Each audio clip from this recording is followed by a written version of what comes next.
बिहानको नास्ता हजुर एकदम हल्का खानुपर्छ भनेर चाहिँ डाक्टरहरूले बताउने गर्छन्। त्यो कारणले गर्दाखेरि आजको स्वादिष्ट नास्ता नेपालको जस्तै सिम्पल तरिकाले बनाएको अन्डा र चाउचाउ, जसमा विदेशमा यसलाई म्यागी भनेर पनि चिनिने गर्छ इन्डियाको भाषामा। अब हामीले यसरी खाइदिने गर्छौँ, चट्ट लगाएर मिठो मुख बनाएर, चट्ट थुतुनो बेङ्गो बनाएर।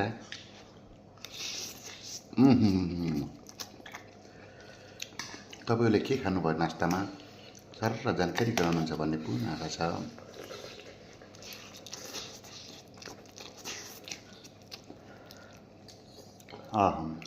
तपाईँहरूले पनि यस्तै गरेर नास्ता खाने गर्नुहोस् गरम गरम। मैले खाएको देखेर तातो तपाईँहरूले पनि खाने मन लाग्यो होला पक्कै पनि।